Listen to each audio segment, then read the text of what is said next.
গত রাতে আমার টুইটার অ্যাকাউন্ট হ্যাক করে নোংরা একটা পোস্ট কোন একটা বিপদগামী দিয়ে বসেছে, আর এইটা নিয়ে কিছু মানুষ হই হই রই রই শুরু করে দিছে। হ্যাঁ, আমরা ডাকাত ধরে ফেলেছি। কোন জায়গা থেকে এটা করা হয়েছে এটা আমরা চিহ্নিত করে ফেলেছি। ইতিমধ্যে জাতির সামনে আমরা উন্মুক্ত করে দিয়েছি। একদম ফকফকা উজ্জ্বল ভাবে আমরা জাতির সামনে এটা তুলে ধরবো। মনে রাখবেন, হাসিনার মতো ফ্যাসিস্টকে পরোয়া করি না, অন্য কোনো ফ্যাসিস্টকে পরোয়া করার কোনো প্রশ্নই উঠে না। বুকের রক্ত দিয়ে ফেসিবাদ তাড়ানো হয়েছে, এই ফেসিবাদ বাংলাদেশে আর আসতে দেওয়া হবে না ইনশাল্লাহ। দুর্নীতিবাজ চাঁদাবাজদেরকে তাড়ানো হয়েছে, আগামীতেও ইনশাল্লাহ এটা নির্মূল করা হবে।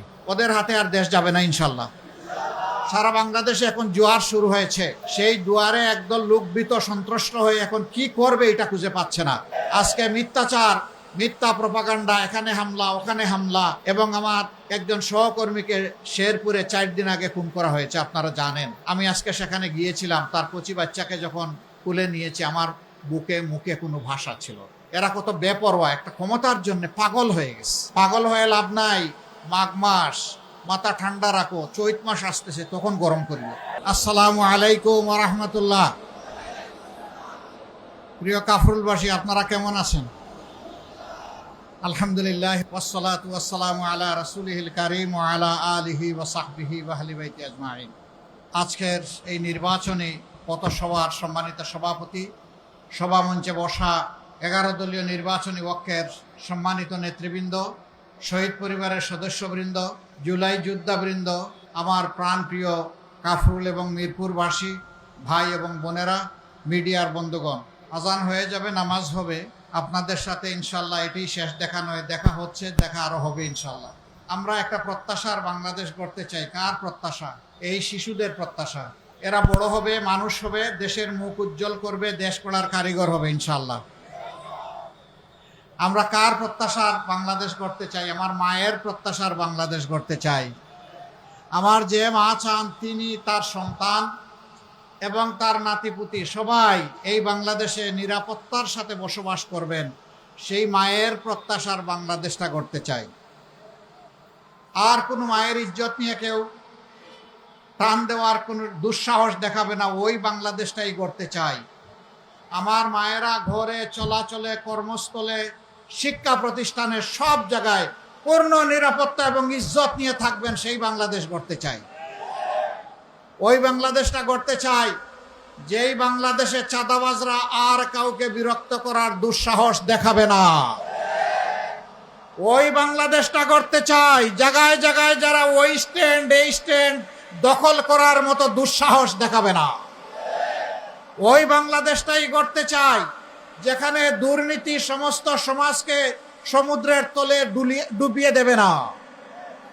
জনগণের টাকা লুণ্ঠন করে বাংলাদেশ থেকে এই টাকা বিদেশের মাটিতে পাচার করে বেগমপাড়া আর সিঙ্গাপুর গড়ার আর স্বপ্ন কেউ দেখবে না, সেই বাংলাদেশ আমরা গড়তে চাই। যে টাকা চুরি করে, লুণ্ঠন করে জনগণের টাকা ব্যাংক খালি করে নিয়ে যাওয়া হয়েছে, আল্লাহ যদি আমাদেরকে সামর্থ্য দেন, ওদের পেটের ভিতরে হাত ঢুকাইয়া সেই টাকা বের করে আনবো ইনশাআল্লাহ। এটি জনগণের টাকা। এই জনগণের টাকা রাষ্ট্রীয় ট্রেজারিতে যোগ হবে এবং সেখানে এই টাকা দিয়ে জনগণের কল্যাণ এবং উন্নয়ন। মন্ত্রী প্রেসিডেন্ট হলে তার বাড়িতে উন্নয়ন হবে, তার গাড়ির উন্নয়ন হবে না, এদেশের মানুষ ইনসাফের ভিত্তিতে উন্নয়ন পাবে ইনশাআল্লাহ। একজন একটু আজানের জবাব দেবেন। সম্মানিত বন্ধুগণ, আমরা ওই বাংলাদেশটা চাচ্ছি যেই বাংলাদেশে গত 24 জুলাইয়ে বুক পেতে যুদ্ধ করা মা বোনেরা, আমাদের সন্তানেরা যেই বাংলাদেশটা কল্পনা করেছিল, স্বপ্ন দেখেছিল, ওই বাংলাদেশ গড়তে চাই। সেদিন কোনো যুব সমাজ, আমার ছেলেমেয়েরা মিছিল করে কারো কাছে গিয়ে বলে নাই আমাদেরকে বেকার ভাতা দাও, এইটা বলে নাই। বলেছে আমরা আমাদের হাত দিয়ে কাজ করতে চাই, আমার কাজটা আমাকে করতে দাও, আমার কাজের অধিকার আমাকে দাও, আমার চাকরির অধিকার আমাকে দাও। আমরা কথা দিচ্ছি, ও যুব সমাজ, ও বন্ধুরা, তোমরা যে দাবি নিয়ে রাস্তায় নেমেছিলে, আল্লাহ আমাদেরকে বাঁচিয়ে রাখলে দেশবাসীর ভালোবাসায় এবং তাদের সমর্থন ভোটে আমরা যদি সরকার গঠনের সুযোগ পাই, ইনশাআল্লাহ এমন দেশ গড়ব যেটা তোমাদের হাতে তুলে দেব। তোমরা তৈরি হও। সেদিন তোমরা বাংলাদেশ নামক উড়োজাহাজের ককপিটে বসে ক্যাপ্টেনের দায়িত্ব পালন করবা, আর সেই উড়োজাহাজে আমরা প্যাসেঞ্জার সিটে বসে থাকবো ইনশাআল্লাহ। পিছন থেকে তোমাদেরকে শক্তি যোগাবো। সেই বাংলাদেশ আমরা গড়তে চাচ্ছি। আমাদের যুবকেরা বৈষম্যের বিরুদ্ধে আন্দোলন করেছে, বলেছিল ইউ ওয়ান্ট জাস্টিস। আমরা সব ক্ষেত্রে ন্যায় বিচার চাই। আমরা কথা দিচ্ছি ইনশাআল্লাহ বাংলাদেশে সেই ন্যায় বিচার কায়েম হবে। যে অপরাধ করলে আমার একজন সাধারণ বন্ধুর, শ্রমিকের, মজুরের যে অপরাধে বিচার হয়ে শাস্তি হবে, একই অপরাধ বাংলাদেশের প্রেসিডেন্ট, প্রধানমন্ত্রী, মন্ত্রী, এমপি কেউ করে কেউ ছাড় পাবেন না ইনশাআল্লাহ। একই বিচারের কূপ সবার উপরে পড়বে, সমানভাবে পড়বে। সেই বাংলাদেশ আমরা গড়তে চাই। এই বাংলাদেশ তারাই গড়তে পারবে যারা চাঁদাবাজি করে না, মানুষকে কষ্ট দেয় না, মা বোনের কাপড় খুলে নেওয়ার হুঙ্কার দেয় না, যারা মা বোনের গায়ে হাত তুলে না, যারা মা বোনদেরকে নিজের মা হিসাবে সম্মান করতে জানে, তারাই পারবে আগামীর বাংলাদেশ গড়ে দিতে ইনশাআল্লাহ। আমরা 11টি দল আমরা ঘোষণা দিয়েছি, চাঁদা আমরা নিব না, চাঁদা আমরা কাউকে নিতেও দেব না। আমরা ঘোষণা দিয়েছি দুর্নীতি আমরা করব না, নিজের বগলের নিচে কোনো দুর্নীতিবাজকে আমরা প্রশ্রয় দেব না। আমরা ঘোষণা দিয়েছি ন্যায় বিচার সর্বত্র কায়েম হবে। এই ন্যায় বিচারে হস্তক্ষেপ করার দুঃসাহস কেউ দেখাতে পারবে না। আমরা ঘোষণা দিয়েছি 24-এর যে উত্থান হয়েছিল, যে উত্থানে সমস্ত আবর্জনা বেসে গিয়েছে, সেই 24-এর যে দাবি, সেই দাবি পূরণের জন্য আগামী নতুন বাংলাদেশ চাই। সেই নতুন বাংলাদেশের জন্য আমরা গণভোটে হা দিতে চাই। গণভোটে হা দেওয়ার মানে হলো ফেসিবাদ আর ফিরে আসবে না। গণভোটে হা দেওয়ার মানে হলো পরিবারতন্ত্র ভেঙে চুরমার হয়ে যাবে। গণভোটে হা মানে হচ্ছে রাজনীতির আর কোনো জমিদারি চলবে না। রাজনীতি হবে জনগণের রাজনীতি। আল্লাহকে সাক্ষী রেখে, আপনাদের এই হাজার জনতাকে সাক্ষী রেখে ঘোষণা করছি, আমরা জামাতে ইসলামীর বিজয় চাই না, আমরা বাংলাদেশের 18 কোটি মানুষের বিজয় চাই। 18 কোটি মানুষের বিজয় যেদিন হবে, আমাদের রাজনীতি সেদিন সার্থক হবে ইনশাআল্লাহ। একদল লোক এখনই কি করছে আপনারা দেখতে পাচ্ছেন। এদের হাতে দেশের দায়িত্ব দিলে এই দেশের কোনো অস্তিত্ব এরা রাখবে না। এরা খাবলে, খামছে, কামড়ে আমার 56,000 বর্গ মাইলার 18 কোটি মানুষকে শেষ করে দিবে এরা। এদের হাতে দেশের দায়িত্ব দেওয়া যায় না, এটা নিরাপদ নয়। একদল লোক তারা ফ্যামিলি কার্ড দিবেন বলেছেন, আবার এক হাতে ফ্যামিলি কার্ড, আরেক হাতে আমার মায়ের গায়ে হাত। এই দুইটা আমরা দেখতে চাই না। মনে রাখবেন 24-এর আন্দোলনে কার কি অবদান জানি না, কিন্তু এদেশের মায়েদের অবদান ছিল। জুলাই 15 তারিখ ঢাকা বিশ্ববিদ্যালয়ে আমাদের কলিজার টুকরা ছাত্রীদের গায়ে যখন মুগর বাহিনী হাত দিয়েছিল, সেদিনই বাংলাদেশ জ্বলে উঠেছিল। রোকেয়া হল, শামসুন্নাহার হল থেকে প্রতিরোধ গড়ে তোলা হয়েছিল। আগস্টের 4 তারিখ উত্তরার রাস্তায়, রাজপথে আমার মা 10 মাসের বাচ্চা কুলে নিয়ে রাস্তায় নেমে এসেছিলেন। সাংবাদিক বন্ধুরা প্রশ্ন করেছে, আপনি এই সাংঘাতিক কাজ করতে গেলেন কেন? তিনি বললেন, কি করেছি সাংঘাতিক কাজ? যে এই অবুঝ শিশু কুলে নিয়ে, বুকে নিয়ে মুহুর্মুহু গুলি, আর একটার পর একটা লাশ পড়ছে, আপনি এখানে আসলেন কেন? এই ভদ্র মহিলা বলেছিলেন, সো হোয়াট, কি হয়েছে? সন্তান কি আমার একটা?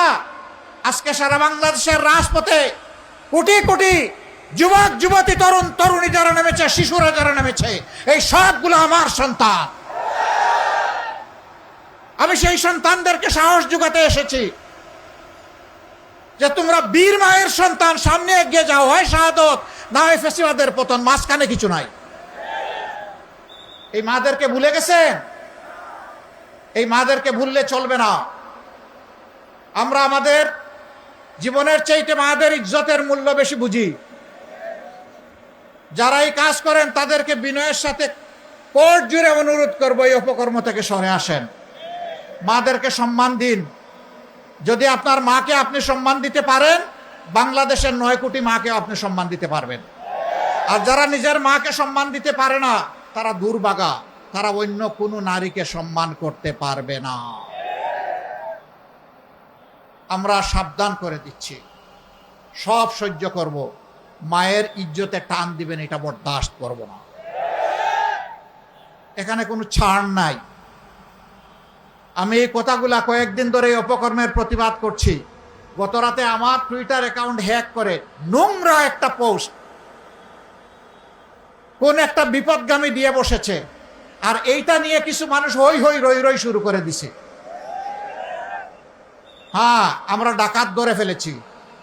কোন জায়গা থেকে এটা করা হয়েছে এটা আমরা চিহ্নিত করে ফেলেছি। ইতিমধ্যে জাতির সামনে আমরা উন্মুক্ত করে দিয়েছি। একদম ফকফকা উজ্জ্বল ভাবে আমরা জাতির সামনে এটা তুলে ধরবো।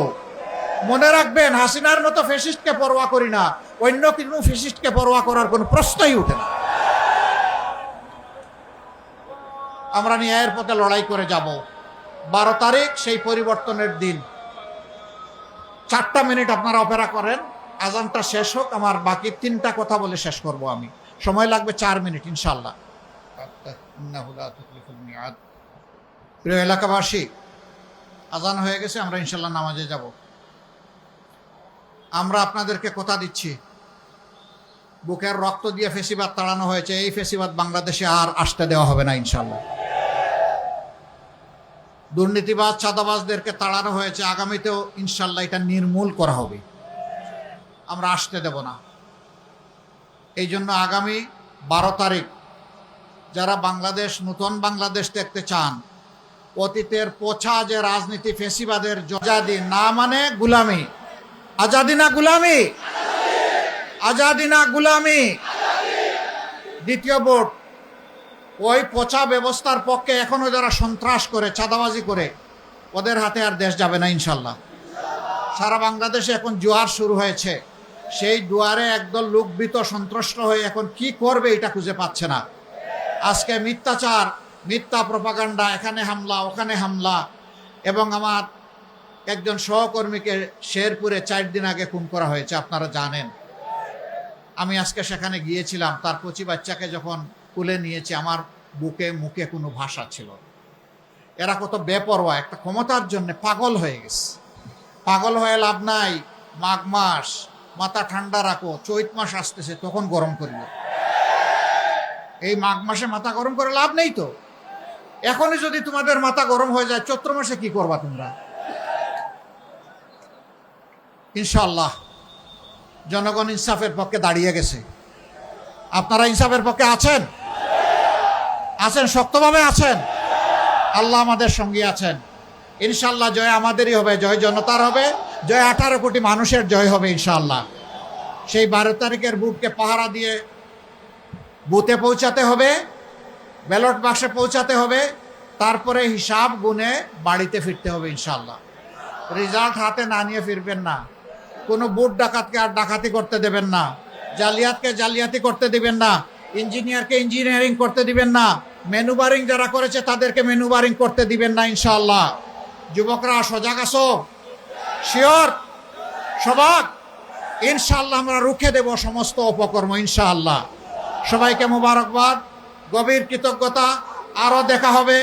আমি আপনাদেরই একজন, আপনাদের সাথে ছিলাম, দেশ ছেড়ে কোথাও যাইনি, বিপদে আপদে জেলে গিয়েছি, কিন্তু বাংলাদেশ ছেড়ে কোথাও যাইনি। আল্লাহ আমাকে রেখেছেন, যতদিন হায়াত দিয়েছেন আছি, আপনাদের একজন হয়ে আপনাদের সাথেই আছি। আল্লাহ হাফিজ। বাংলাদেশ জিন্দাবাদ। লিল্লাহি তাকবীর, লিল্লাহি তাকবীর।